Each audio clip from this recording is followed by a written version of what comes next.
LB stadium में स्वतंत्र India हीरक जयंती का समापन समारोह हुआ।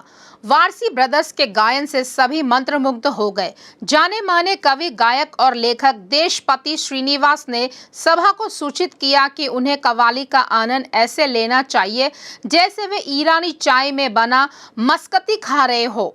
एक दिल को दूसरे दिल से सावा बस्ता बना, कह रहे हैं कोई रास्ता बना, हिंदू मुस्लिम यीशु। केसीआर के सोच है, ये हमारा नाज है, गुलदस्ता बना। वारसी मंडली द्वारा गाई गई कव्वाली ने सभी को मंत्रमुग्ध कर दिया। कव्वाली खत्म होने के बाद सीएम केसीआर ने अपने अंदाज में वारसी बंधुओं को सलामी दी। हिंदू मुस्लिम सिख ईसाई जमा हो आपस में सब, हिंदू मुस्लिम सिख ईसाई जमा हो आपस में सब। चुन के इन फूलों का हिलमी एक गुलदस्ता बना, लहरा रहा है देखो आकाश पर तिरंगा, लहरा रहा है देखो आकाश पर तिरंगा, लहरा रहा है देखो आकाश पर तिरंगा, लहरा रहा है देखो आकाश पर तिरंगा, लहरा रहा है देखो आकाश पर तिरंगा। जय हिंद। टीआरएस एमएलसी कविता ने कहा है कि उनका दिल्ली शराब मामले से कोई लेना देना नहीं है। कविता ने कहा है कि वह यह सब इस सोच के साथ कर रही है कि अगर तेलंगाना के सीएम केसीआर की बेटी के रूप में उनकी बदनामी हुई तो केसीआर बदनाम हो जाएंगे। कविता ने गुस्सा जताया कि वे उनके परिवार को बदनाम करने की कोशिश कर रहे हैं। उन्होंने देश भर में विपक्षी दलों के खिलाफ गुटबाजी की राजनीति करने के लिए भाजपा की आलोचना की। उन्होंने कहा है कि विपक्षी नेताओं पर बात करना और झूठे आरोप लगाना ठीक नहीं है। उन्होंने कहा है कि अगर इस तरह के प्रयास किए गए तो केसीआर डरेंगे, यह एक निरर्थक प्रयास रहेगा। उन्होंने कहा है कि कोई भी जांच की जा सकती है और वह किसी भी चीज में पूरा सहयोग करेंगे। कविता ने स्पष्ट किया है कि भाजपा के खिलाफ लड़ाई में पीछे हटने का कोई इरादा नहीं है। कांग्रेस नेता मधु याशिकी ने दिल्ली शराब घोटाले में टीआरएस सांसद कविता की तत्काल जांच की मांग की है। 2014 से पहले कितनी है केसीआर और कविता की संपत्ति कितनी थी, वर्तमान संपत्ति क्या है, उसने पूछा। उन्होंने पूछा कि निजामाबाद में करोड़ों रुपए की संपत्ति और फार्म हाउस कहां से आए। अगर कविता पर लगे आरोप सही है तो उनसे इस्तीफा देने की मांग की गई है। मधु याशिकी से शिकायत की कि कविता ने कहा है कि भाजपा उन पर आरोप लगा रही है क्योंकि केसीआर केंद्र के खिलाफ लड़ रहे हैं। तेलंगाना आने के बाद केसीआर के परिवार पर बड़े पैमाने पर भ्रष्टाचार आरोप लग गया है। टीआरएस और सीपीआई नेताओं के इस मुद्दे पर पहले साथ आने के बाद टीआरएस पार्टी भाजपा नेताओं की आलोचना कर रही है।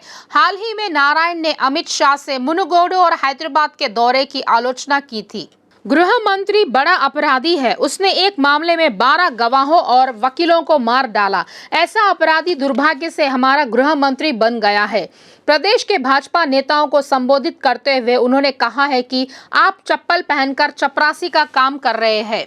तेलंगाना की सत्ताधारी पार्टी टीआरएस और प्रदेश बीजेपी नेताओं के बीच जुबानी जंग चल रही है। भाजपा नेता जहां आरोप लगा रहे हैं कि तेरास की एमएलसी कविता दिल्ली शराब मामले से संबंधित है, वहीं मंत्री केटीआर और सीपीआई नारायण ने टिप्पणी की है कि तेलंगाना राज्य दिल्ली में सैंडल ले जाने वाले गुलामों की तरह देख रहा है।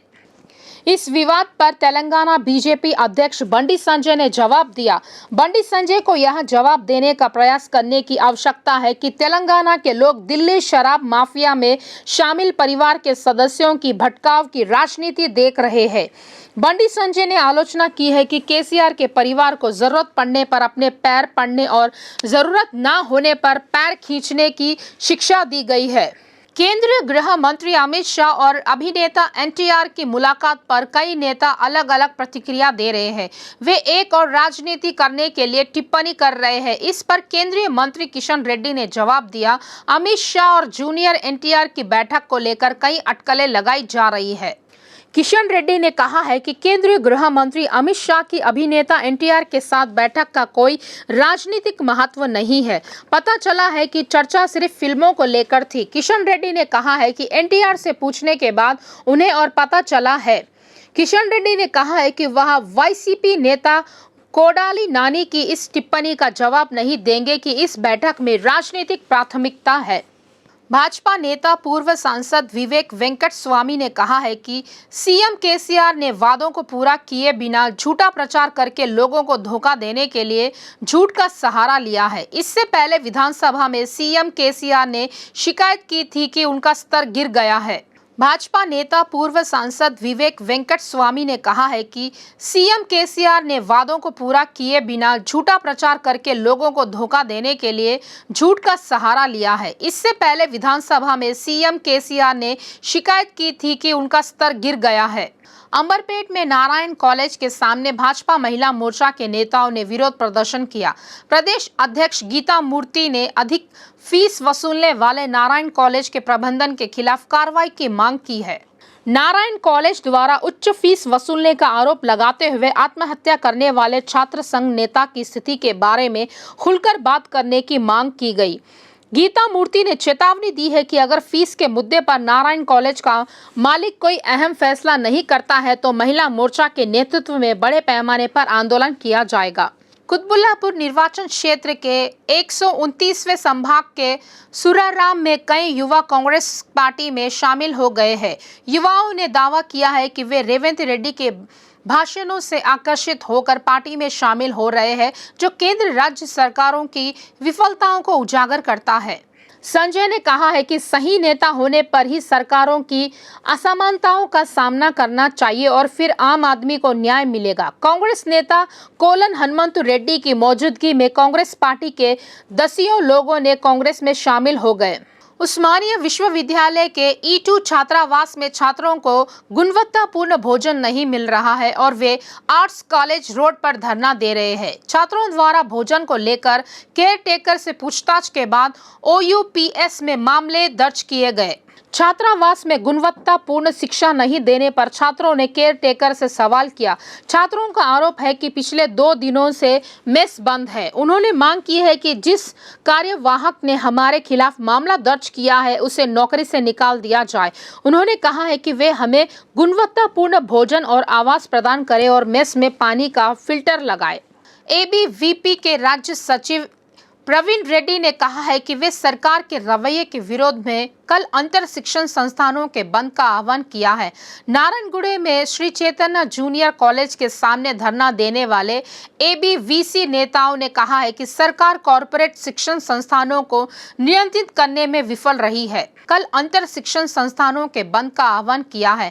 नारायणगुड़े में श्री चैतन्य जूनियर कॉलेज के सामने धरना देने वाले ABVC नेताओं ने कहा है कि सरकार कॉरपोरेट शिक्षण संस्थानों को नियंत्रित करने में विफल रही है।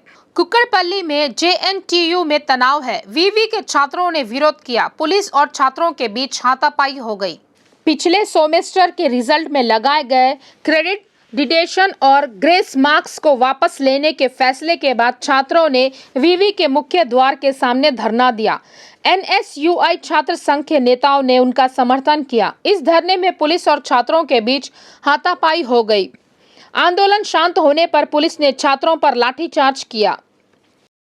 Rachakonda special operations team LB नगर और अब्दुल्लापुरम पेट पुलिस ने सोमवार को 9 लोगों को गिरफ्तार किया और उनके पास से 590 किलोग्राम मारिजुआना जब्त किया। 3 आरोपी फरार थे। गिरफ्तार किए गए व्यक्तियों में कारा परशुराम परकाले 27, अजय महादेव एथापे 31, संतोष अनिल गायकवाड़ 30, आकाश शिवाजी चौधरी 23, विनोद गाड़े 40 सभी महाराष्ट्र से और भुकैया साई कुमार 23 वर्ष के थे। सूर्यापेट 3 अन्य ओडिशा के मलकाजगिरी के राजू और भीमा और सूर्यापेट के A नागराजू फरार थे। कुक्कड़पल्ली कोर्ट में सोमवार दोपहर एक शख्स ने कथित तौर पर अपनी कलाई काट ली। पुलिस के अनुसार वह व्यक्ति मियापुर में 9वीं मेट्रोपॉलिटन मजिस्ट्रेट कोर्ट कुकड़पल्ली के परिसर में एडवोकेट हॉल में चला गया और ब्लेड का इस्तेमाल कर अपनी कलाई काट ली। यह देखकर अधिवक्ताओं ने तत्काल स्थानीय पुलिस को सूचना दी और युवक को अस्पताल पहुंचाया।